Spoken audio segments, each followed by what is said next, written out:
Hey guys, Chris Fix here, and today I'm going to show you what you should do before you go to start a car that's been sitting for a long time. And by a long time, I mean the car's been sitting without being started or moved for at least 4 to 6 months or longer. In this case, I got this Mustang from an online auction. I'll be turning it into a drift car. The problem is, I don't know if it starts. But I do know the car's been sitting for a while.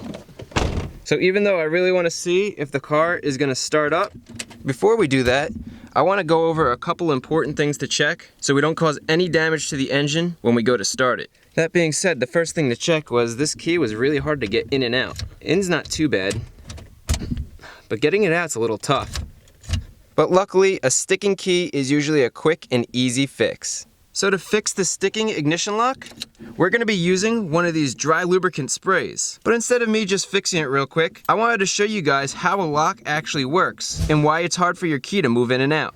So there are two main reasons why your key might be hard to move in and out of the lock. And the first reason is every time you put your key in your pocket, you have a chance of getting lint on the key. And then when you go use the key in your lock, you force that lint in here and it just gums things up. The other reason is, watch these pins right here. You can see when you push the key in, the pins move out of the way and become even so that you could pop the lock open or start the car. So if these pins aren't lubricated, it could be difficult to move the key in and out. So what we're gonna do is we're gonna spray a dry lock lube. It's a dry lubricant. It goes in wet and then the liquid evaporates and provides lubrication so the key could slide in and out without getting hung up. So you can see how well the lubrication worked in here. Now let's go try this out in the Mustang. So make sure you roll down a window or leave a door open or something. So just shake this up, and you really don't need a lot, just a little burst. Work our key in, let's see. Alright, now that is a lot better. And that's the first fix on our Mustang. In this video, I'm going to show you tons of little tips and tricks just like this, and at the end of this video, we're going to go try to start this car and see if she runs. Cars are not meant to sit around, they're meant to be used. So when they sit around, one of the biggest problems is parts get rusty, and the fluids in the engine and transmission and all of that start to break down. So with the car off the ground, I'm going to show you how to get this car ready so we could safely start the engine. Alright, the first thing to do is get under the hood and check the engine oil. Actually, before we even do that, when a car sits, animals like to make your car their new home. So they'll build nests out of straw and leaves, which could easily catch fire with a hot engine. So take a look around and make sure you don't see any nests from animals anywhere in the engine. The other place to look is in the grill and also down below the grill. Not only for animals, but leaves and debris starts getting stuck up here, which will cause your car to overheat when you first start it. And actually, you can see right here, it looks like we have a bird of some sort. Actually, it looks like a hummingbird that kind of got wedged up here and stuck. So real quick, just look for stuff like this and nests from animals. So the first fluid we want to check, and probably the most important fluid to check, is the engine oil, because it's the lifeblood of your engine. Imagine if we went to start the engine and there happens to be little to no oil in there. Or if the oil's old and broken down and provides no protection. You could cause some serious damage. And you can see here, we're very low on oil. Actually, I wonder if there's even any oil in this engine. So let's drain it and find out. I want to catch an oil sample to get analyzed, which could give us some useful information on the condition of the engine. So just loosen the drain plug and drain the oil. Gotta catch some oil for the sample. Good. And with the oil completely drained, screw in the plug and tighten it down. Not too much, just so that it's snug.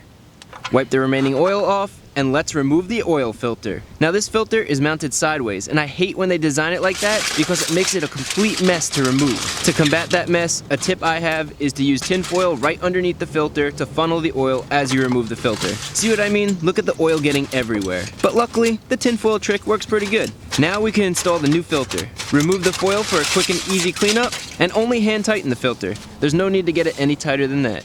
And I always write the current mileage on the oil filter so I won't forget it. Now all we need to do is fill the engine with oil. Grab a funnel, and an awesome tip is to pour the oil from the container sideways, just like this. When you pour it sideways, notice the oil pours out smoothly, and it isn't coming out in waves, which usually makes a mess. I'm using full synthetic high mileage motor oil, which is perfect for this engine, and the stresses we're going to be putting it through as a drift car.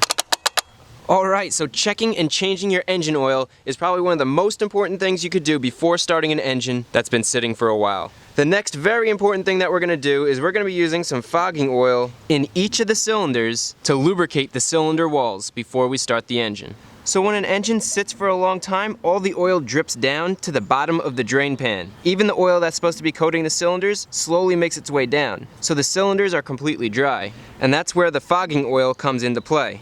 To fog the engine, remove the spark plug wire, and then remove the spark plug.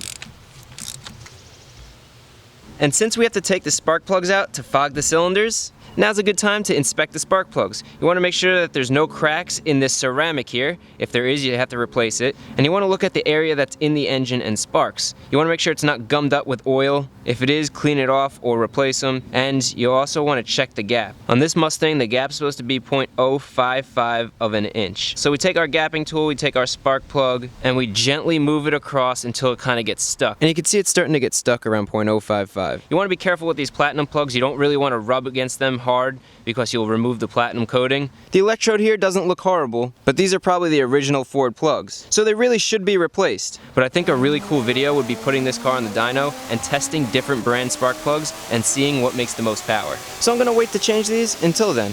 Now to fog the cylinder, all you're gonna do is go into the spark plug hole with the spray and hold the trigger down for 1 or 2 seconds. Just like that. And what it does is it puts a thin coat of oil on the cylinder walls and piston rings because extra lubrication is never a bad thing. Now I'm going to spray this stuff in each cylinder. So there's 4 on this side, 4 on that side, and that's going to completely lubricate the upper combustion chamber. Alright, now with all the cylinders fogged over and lubricated, we have something else that's very important that we need to do with any car that's been sitting for a while. And that is draining the gas tank. Old gas doesn't burn as good as new gas, plus old gas can clog up the fuel system, so we need to remove the old gas and add in some new gas. So grab a hose and push it down until it hits the bottom of the tank. Now grab a pump and connect the hose to the pump so you can pump out the gas. Then start pumping the gas out and have an empty gas container ready. Once the gas starts running down the hose, it's going to create suction and pull the rest of the gas in the tank out with it. So you can remove the pump, just try not to make a mess, like me. And the key to making this work is to have the end of the hose below the car's gas tank, like this. So now we have gravity doing our work. The gasoline's getting pulled down by gravity, and it's going right into the tank. And once you remove the hand pump, it's actually a decent flow. So be sure to have an extra gas tank, just in case this one fills up. Alright, so we just ran out of gas, which is good. That means our tank is empty, and that is all there is to it. So we siphoned the whole tank empty. There might be a little bit of gas left in there, but now we'll put some fresh gas in there. It'll dilute any of the bad gas that's remaining in here, and it should be good enough to start. And in this case, we removed about 7 to 8 gallons of gas, and you're probably wondering, okay, so what do I do with all this gas? Your local recycle center will take the gas because you don't know if it's any good. Or you could try running this stuff in your lawnmower. And if it runs in the lawnmower, then you know the gas is still good. Now with the old gas removed and some fresh gas in the tank, the last thing we want to do before we start the engine is check the coolant. We want to check the level, which you can see on the side here, and the coolant has to be filled to that line right there. And then we want to open up our coolant reservoir and use one of these hydrometers. And these are actually really inexpensive. And all you do is you put it inside the reservoir, you squeeze the bulb up here, and it'll take a sample for you.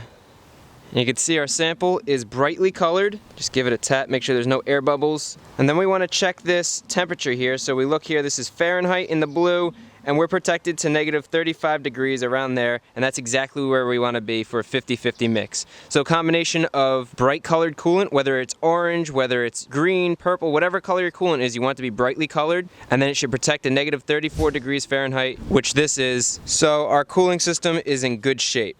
And I'll wait till later down the road to change the coolant. After doing the coolant, we're technically safe so we could start the engine. But before we start the engine, there's a few more things that I want to cover just to be extra safe, such as the power steering fluid right here. The power steering fluid's really easy to check. You can see here it says minimum and maximum, so it has to be between these two lines, and it's filled right at the top, which is good. The next fluid to check is another non-essential for running the engine, but it's very essential for stopping the car if we take it for a test drive, and that's checking the brake fluid. On the side of the brake fluid, there's a max line right up here, and there's a minimum line right down here. So you want to make sure the brake fluid's in between both of those lines. If your brakes are worn out, your brake fluid's going to be on the lower end, and if your brakes are brand new, it's probably going to be on the upper end. Alright, this is really exciting. Our fluids are changed, we have fresh fluids, fresh oil, so now we're going to go see if we could start the car. I think the battery's going to be dead. I charged it up, but I think it's really bad. Yeah, I got nothing. So we're going to go put a jump starter on the battery. Now, I don't know if you guys have ever seen these mini jump starters, but they are great. You get the cables, and then you get the mini jump starter. Check this out. That's gonna start the car. You just pop that open, plug this in, and we're ready to go. Black to the negative, red to the positive. All right, let's see what we got here. Come on, baby, start up. Oh. Come on. Come on. So I'm not gonna go diagnose this now. We're not gonna go test all the different systems, but what I think, it might be a fuel pump. Not completely sure, so we're gonna test that theory out with some starter fluid. So with the air box off, we're gonna go try to start the car, and I'm gonna add starter fluid. Go ahead, start her up.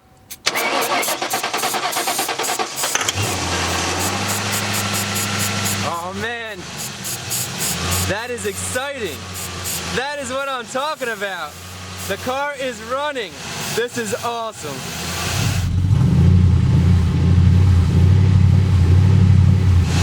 So right now it is literally running on the starter fluid.